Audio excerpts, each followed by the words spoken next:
नमस्कार हिंदू आणि मुस्लिम बांधवांनो, मी तुम्हाला काय बोलण्याच्या अगोदर तुम्हाला एक व्हिडिओ दाखवतो, ते नीट बघून घ्या आणि आशिष शेलार काय म्हणते ते नीट एकदा ऐका।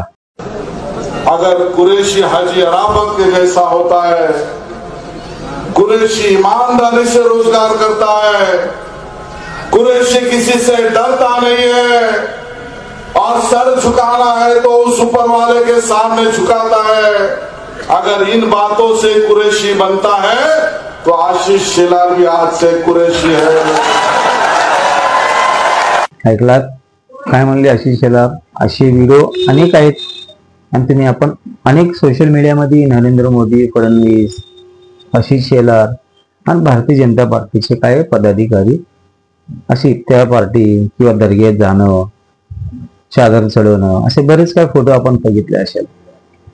आपण विचार करत असेल की हा व्हिडिओ मी काय बोलणार आहे, हा का दाखवतो व्हिडिओ, त्याचा मागचा उद्देश काय म्हणलं तर सध्या संपूर्ण महाराष्ट्रात अतिवृष्टीमुळे शेतकऱ्यांचं खूप काही नुकसान झालेलं आहे आणि इकडे फडणवीस साहेबांची भाषा वेगळी आहे, अजितदादांची भाषा वेगळी आहे, काय भारतीय जनता पार्टीची मंत्र्यांची भाषा वेगळी आहे। फडणवीस म्हणतात की एक शेतकरी बांधवांना तुमचं राजकारण चालू आहे, अजितदादा म्हणतात की मी तर गोट्या करायला आलो का, आणि काय मंत्री म्हणतात की आम्ही काय खिशात पैसे घेऊन फिरतोय का। म्हणजे एवढं मस्तीने एवढं घुरमीनं का बोलतात माहिती आहे तुम्हाला?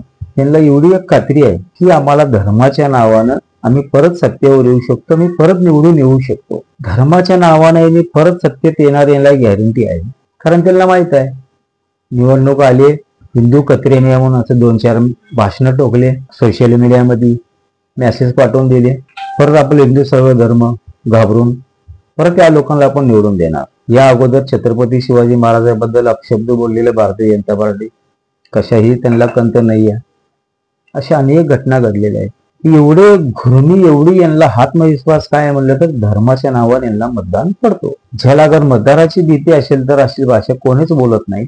आज शेतकऱ्यांची जी अवस्था झालेली आहे खरंच खूप भयानक अवस्था झालेली आहे, यांच्याकडनं शासनाकडनं तर काही मदत नाहीच, अजून फक्त दौरे चालू आहेत त्यांचे।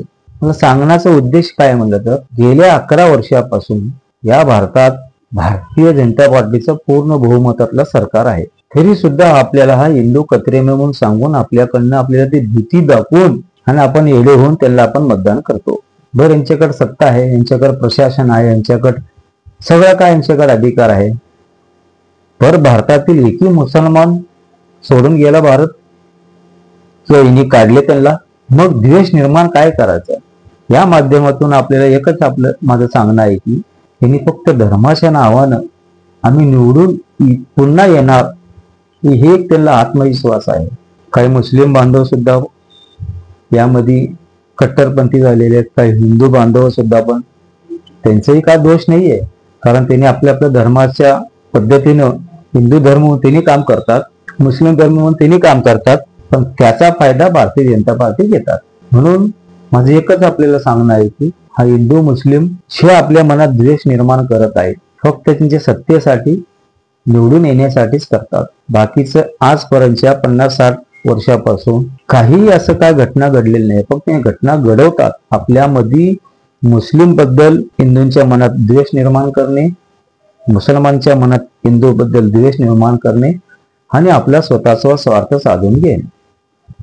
तर तुम्हाला एक उदाहरण म्हणून सांगतो, सोलापूर शहर मध्ये देवेंद्र कोटे 1,10,000 मताने निवडून आले, कारण त्यांच्याकडे एकच पर्याय होता की त्या धर्माच्या नावाने आपण फक्त निवडून येऊ शकतो। कारण 3 टर्म प्रणिती शिंदे यांनी जो काम केलेलं आहे त्या कामावर आपण त्यांच्या विरोधात मतदान आपण मागू शकत नाही। मग त्यांना एकमेव कारण भेटलं की धर्माच्या नावानं आपण मतदान मागायचं। धर्माच्या नावानं मतदान मागितले, निवडून आले, आज गायब झाले। म्हणून या मागचा माझा सांगण्याचा एकच उद्देश आहे, आज जे मुगरुरीची भाषा आहे यांची शेतकऱ्यांबद्दल किंवा कोणतीही भाषा, अशा अनेक भाषा आहेत की छत्रपती शिवाजी महाराजांबद्दल पण अपशब्द बोललेले आहेत, अनेक जणांना नाही ते बोललेले आहेत। एवढी मगरुरी काय का आपण धर्माच्या नावानं आपण पुन्हा आपण निवडून येऊ शकतो, आणि हा धर्म कोण हिंदू इथनं जाऊ शकत नाहीत, कोण मुस्लिम इथनं जाऊ शकत नाहीत, कोणाला कोणाकडनंच धोका नाहीये. आपल्याला फक्त या भारतीय जनता पार्टीकडनंच धोका आहे. त्यांचा आत्मविश्वास सोडा आणि समजून घ्या. आपण जरा शांत विचार करा की या हिंदू मुस्लिम मुळे आपलं भारत देशाचं आणि आपलं महाराष्ट्राचं काय काय नुकसान होतं. आज त्या हिंदू धर्माच्या नावालाच आज 11 वर्षात जे महागाई झालेली आहे, आजपर्यंतच्या इतिहासामध्ये एवढी महागाई कधी नव्हती. पण मुकाट्यानं सगळेजण सहन करत आहेत. का काय म्हणलं तर फक्त हिंदू कचरेने आहे. कोणती गोष्ट आली की हिंदू कचरेने आहे. हवं या भारतात देशामध्ये हिंदू कचरेमध्ये कसं असणार आहे. सरकार आपलं, प्रशासन आपलं, पोलीस यंत्रणा आपली, मिलिटरी आपली, देश आपला आहे. एवढी साधी गणित आहे. तिने 11 वर्षात काही करू शकले नाही. परत त्याच गोष्टी नावानं आपल्याला भीती दाखवतात. आज पूर्वीसारखं अशिक्षितपणा नाही आहे. आज खूप युवक वर्ग शिकून आज खूप चांगल्या पदावर आहेत. आज भारतात एवढी चांगली यंत्रणा आलेली आहे शैक्षणिक माध्यमातून, अत्याधुनिक पद्धतीने आपल्याला सगळं कळतोय. तरी सुद्धा आपण काही कट्टर हिंदुत्ववादी लोकांनी त्यांनाही मी दोष देत नाही, कारण हिंदू धर्म म्हणून ते धर्मासाठी काम करत आहेत. पण तुमचा गैरफायदा तो घेत आहेत. शांत एकदा विचार करा, तुमची मोहरी उतरवा. येत्या निवडणुकीत त्यांना यांची जागा दाखवा. हिंदू मुस्लिम असा काही भेदभाव नाहीये. आपण एकाच ठिकाणी राहणार, इथंच राहणार. कोणीही भारत देश सोडून जाऊ शकत नाही. फक्त आपल्याला येड्यात काढतात.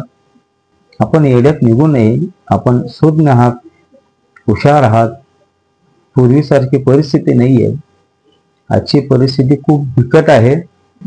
पुन्हा एकदा शांतपणाने प्रत्येक जण विचार करा यावर. आपण सध्या कुठं आहोत, आपण काय करत आहोत. प्रत्येकाला आपल्या आपल्या धर्माबद्दल अभिमान असलाच पाहिजे. पण दुसऱ्या धर्माचा द्वेष करून चालत नाही. प्रत्येकाने आपल्या आपल्या धर्माबद्दल अभिमान असला पाहिजे. मी असं म्हणणार नाही की बाबा या धर्माला काहीतरी बोला, कारण आपण शेवटी इथं एकच ठिकाणी राहणार आहोत. कोणीही भारत देश सोडून जाऊ शकत नाही. तेवढी तसं कायदा असेल तर नरेंद्र मोदी गेल्या 11 वर्षापासून पंतप्रधान आहेत. मग प्रत्येक मुसलमानला पाकिस्तानला पाठवले असते. पाठवू शकत नाही. एकीकडे हेच लोक दर्ग्यात जातात, हीच लोक अशी भाषा करतात. भारतीय जनता पार्टीचे कित्येक मोठे नेत्यांचे त्यांच्या घरातील मुली मुस्लिम बांधवासोबत विवाह केलेले आहेत. त्यांच्यासोबत त्यांनी नातेसंबंध जोडलेले आहेत. फक्त केवळ मतांसाठी आपल्या मनात मुसलमानबद्दल द्वेष निर्माण करतात. म्हणून सगळ्यांना आपल्या माध्यमातून सांगणं आहे की आज जे भारतीय जनता पार्टीचे एवढं गुरमीने एवढं मस्तीने जे वागत आहेत, यांचं फक्त एकमेव कारण आहे, हिंदू कत्रिमेच्या नावानं आपल्याला हिंदूचे लोक आपल्याला मतदान करतात. निवडणूक आली काय ते 2-4 मॅसेज करतात, जोरात भाषणं करतात, मुसलमानच्या विरुद्ध का तर भडकाऊ भाषण करतात आणि आपल्याला असं चित्र निर्माण करतात की जणू इथलं पूर्ण आपलं भारत देश पाकिस्तानला जाऊन जॉईंट होणार. आता मुसलमानची आपल्याला येऊन मारूनच टाकतील. आजपर्यंत असं कधीच घडलेलं नाहीये आणि घडणार सुद्धा नाहीये. सुज्ञ माणूस आहे, आपण हुशार आहात. एकदा शांतपणाने विचार करा. आपल्या देशाचा कधी विचार करा. आपल्याला फक्त या धर्माच्या नावानं तिथेच अडकून ठेवलेले आहेत. आपण त्या पलीकडे त्याच्या बाहेर येतच नाही. आपण तुम्हाला कधी विचार करूच देणार नाही. ते लोक तुम्हाला त्याच ठिकाणी ठेवणार. थोडं त्यातून बाहेर पडा, त्यांची मगरुरी दाखवा.